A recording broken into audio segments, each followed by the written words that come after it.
I have to say that from the Hong Kong show, my impression was that it's great to be back. That's the Absolutely. theme of the Hong Kong show. Yeah. Many Chinese buyers came um, to test the water, to check the prices, meet each Hmm. other. Look, everyone's talking about traceability. I think this Yeah. is one of the most common topic of discussion. From our part, I have to say light performance was also as part of the headlines. We can relate to the transparency of the light performance as part of disclosing the quality of the diamond. Hmm. But it was like all around topics, the prices of the Hmm. diamond, of course, the relationship between China and the rest of the world, what will happen Hmm. now that China is opening up, how it will Hmm. help the industry to Yeah. to revive again. I read some news on the Western media, so I say that they say that the Chinese buyers were asking a lot of quotations, but the quotations that they got was a little bit different from what they had in their mind. Is that true? Did you find that? Look, I think that for 3 years that Chinese buyer didn't actually visit the outside world, and Hmm. considering the RMB US dollar exchange rate Yeah, right. and Yeah. the whole changes in the industry in terms of the diamond prices, this is the situation currently in the industry. Hmm. There was a lot of changes, Yeah, sure, both sure, in terms sure. of the rough diamond prices, but also in terms Mm. of polished diamond prices.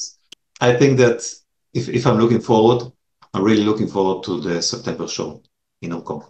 Hmm. Ah, This will yeah, be September show.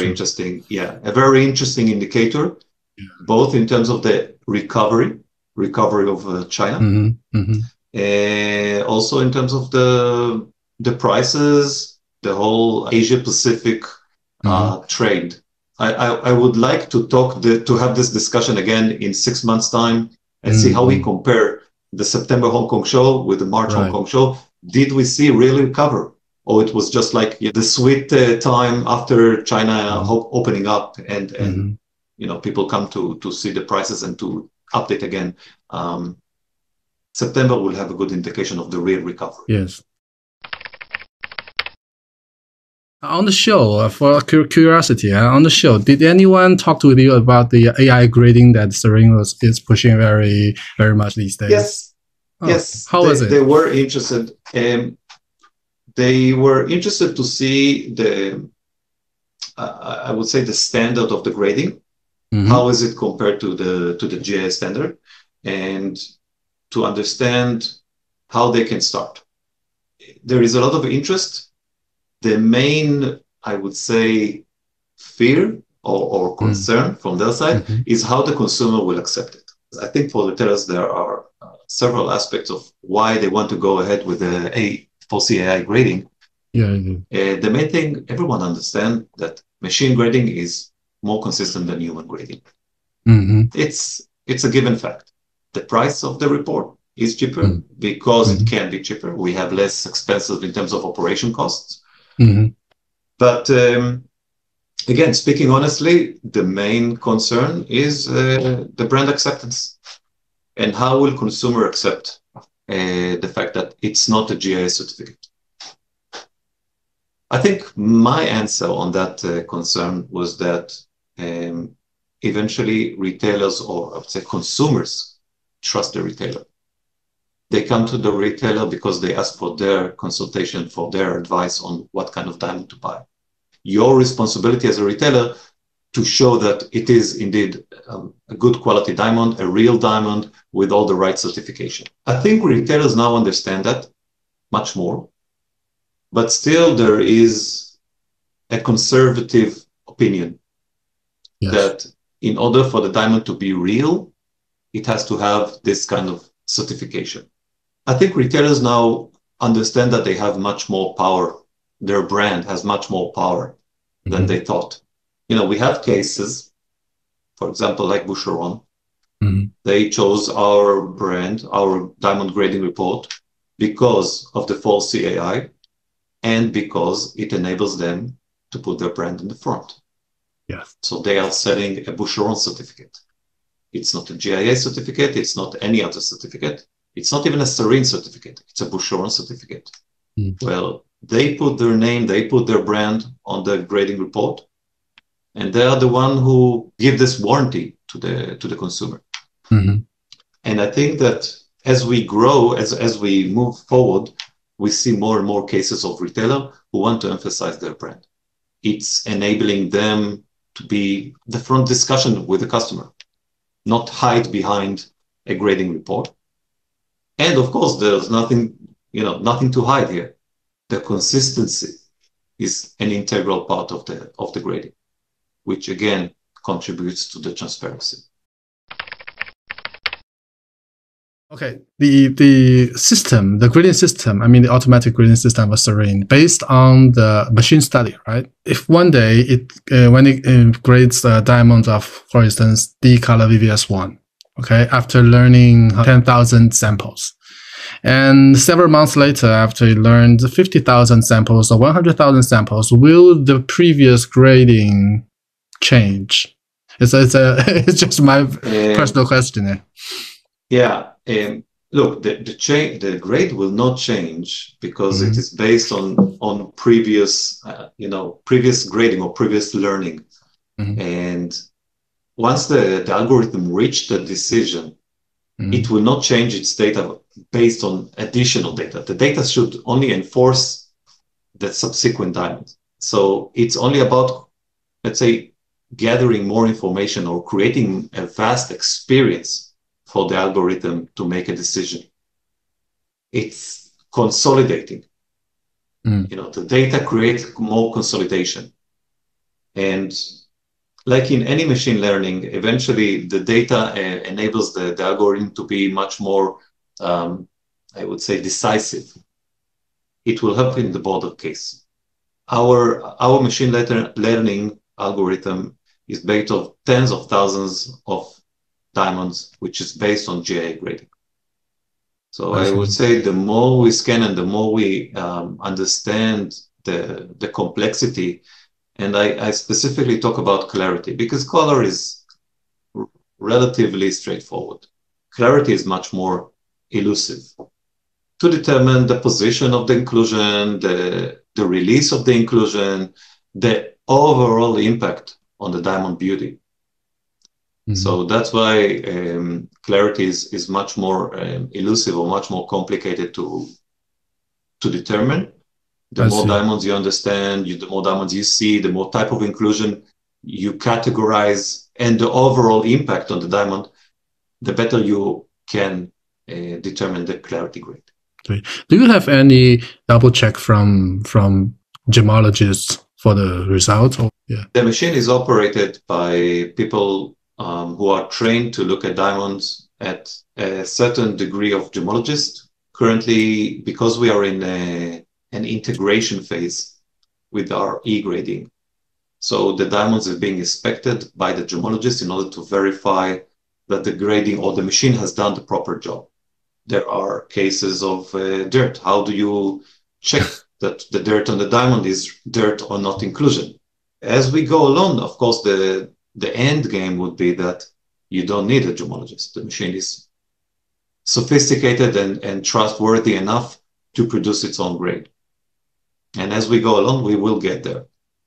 I think that today it's safe for us and for the industry that the stones will be validated. But I think that today in our lab, there are thousands of stones that are scanned and the machines are being validated on a daily basis, whether it's in the lab or in the manufacturers. You look at the future and you see what's going on now. It's not hard to predict the direction. Technology has always been part of our life and increasingly, become an integral part of our life. And the more the technology is continuing to develop, so the application of the technology continues to develop and continue helping our daily life. Yeah, also the application of the diamond itself, it will continue to grow, not only in the consumer world, but also in industrial applications. There will be a lot of examples and sectors to be used in, right? We're talking about lab grown, And related to what you said, lab-grown is used as jewelry grade diamond, of course. But the main application of lab-grown is for the industry, is to replace the silicon wafer. I think this is the biggest advantage of a lab-grown diamond is how it can be utilized in the industry.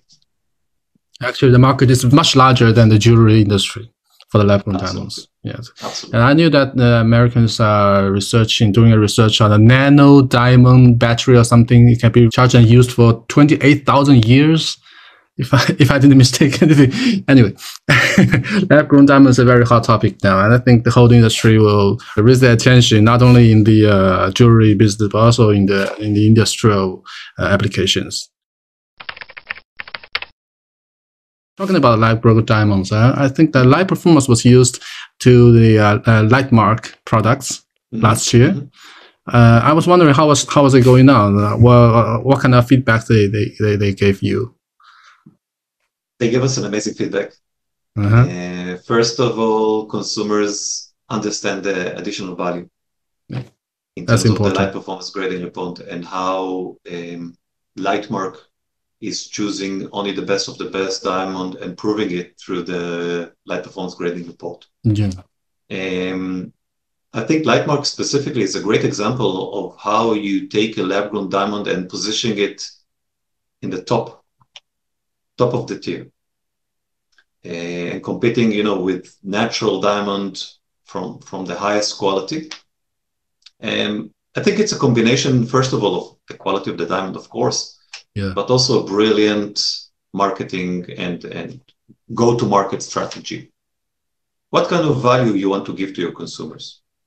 So the fact that it's a lab-grown doesn't mean that it has to have a lower quality. And they prove it by using the state-of-the-art certification. Plus, of course, the design of the jewelry itself. We're not buying it this time. We're buying a mounted jewelry. But the light performance report that Lightmark has is in paper report or digital report? It's in paper report. Paper report. Yeah. Eventually, it is issued by an NGTC. Yes. And NGTC chose to have the paper report. I think it's suitable for the Chinese consumer requirements. Sure. Yes. The paper report seems to still have a very strong influence among the consumers. Just like this time, when I talked to many friends and my readers on the Beijing Jewelry Show several days ago, last week maybe, and they told me two different opinions. One opinion is that they support this very much, and it usually comes from the wholesalers, because wholesalers say it's lighter, it's much more efficient, and it's the trend of the world. But from the retailers, the opinions are a little bit different. The retailers think, how can we convince our consumers who are already used to the paper report to adapt the digital report? No, I completely agree with you. What you said about the difference between midstream or wholesaler and the downstream, the retailer. And for midstream, eventually the diamond has to have some kind of a certification, not necessarily paper one. It can be a QR code, and if the trade or the diamond is trustworthy, you believe it, and it's good. However, the consumer, in my opinion, requires a different kind of experience. I think that today, especially in Asia Pacific, paper certificate is still required. I think it's consumer habits, especially when you buy diamonds. Diamond is a luxury. It's a luxury item. You want to have some kind of a paper certificate because part of the warranty that you get from the retailer. Even though everyone say, and it's probably true, that you put the certification in the drawer and you don't use it. But you spend so much money on that item, on this luxury jewelry. You want to have some kind of something tangible. Yeah, receiving a hard And copy is that's like a ceremony itself. Receiving a hard yeah, copy or something. exactly. Exactly. You can refer to it as a ceremony, you can refer to it as a warranty, you can refer to it as some kind of an insurance. If retailers feel that their consumers still have a demand for paper certificate, they should have it. They should Yeah. provide it.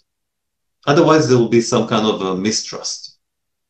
And I got that also during the show from retailers in Asia Pacific, that they have Ah. concerns. But So the younger generation, the younger people might change their mind. I do think the digital hard copy, they're the same. It's important that the brand is strong. The brand is trustworthy. I agree. Right? I agree. I think that eventually you're right. And the new generation is much more acceptive of digital only assets. We can only give an example as the NFT, something that drove the whole young people crazy. They talk about NFT and they want to buy NFT. But having said that, and maybe NFT is a good example for that as well. In the metaverse, maybe. In the metaverse, they got to grow. Metaverse and also counterfeit or copies and so on. And I think this is one thing that the diamond industry still need to hold on and keep the integrity and the transparency. And if there is a risk of digital only certificate, the risk is that there will be a counterfeit or a replacement of some kind.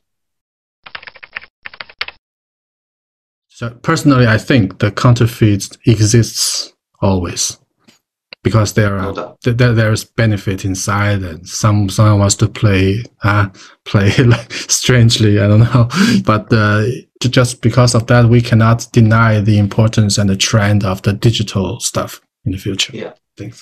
I think the golden solution would be to figure out a way to keep it digital while keeping the trust. And avoiding the counterfeit. I agree with you that counterfeit will always be there because there is an interest to do it. I think the point is to make it as hard as possible. That's right. And let the consumer be able to check for itself if it is a genuine or counterfeit. And to trace the whole journey. That's important. Yeah. Trace the whole journey. Security features at the printed report. It's not just a piece of paper. There are ways to check if it is a real, like money. So there is digital currency. We all use our WeChat, but there are mechanisms to ensure that there is no counterfeit and that the money transferred is real. Yes. Do you have any suggestions to the Chinese players in the diamond industry, both natural and lab grown? Since you have known so many Chinese friends, do you have any suggestions? Anything to tell them? I think that today, because China has opened up just recently, I think retailers are looking to give something new to their consumers, stand out from the crowd. It's like now everything is open and retailers want to sell. They have lots of inventory. It will take time for the repurchasing or restocking to occur. Some say several months. But one thing I do hear from all of the retailers, they are looking for something new. They are looking to innovate. Whether it's through specific brands or products like jewelry, specific certification experience. So they want to show their customers that things have changed. And eventually we all know that things have changed during the last 3 years. The enhancement of the digitization, the transparency. So China specifically has a lot to offer. It's good to give your consumer something nice, something new. If you come and say, oh yeah, everything is open up, I still sell the same thing as I did in 2019, I think you will miss the point. Because the key is that your competitor will give something new. We see the online presence, the perfect example during COVID, those who did not adapt to the online, they disappeared. Yeah. Those who had a strong online presence, they survived. So now things are opening up. I think we will see more of a hybrid. The showroom has a lot of importance, coming to the store, see, smell, feel. You want to experience the luxury at the store. You don't just want to buy diamond jewelry online, even though there are retailers who do that. But those retailers have a uniqueness, have a differentiation. But having said that, everyone wants to have some kind of a showroom to showcase their products. What kind of information or experience or product you give your customers online, and then how you continue this experience offline? You need to continue what they saw online. You need to continue that at the store, whether it's through the presentation, the values, the colors, the products, of course. So I think this is something that will grow as things are opening up. All in all, everything is changing, and we must embrace the future, embrace the change. Because the only thing that doesn't change is the change itself. Can I say like that?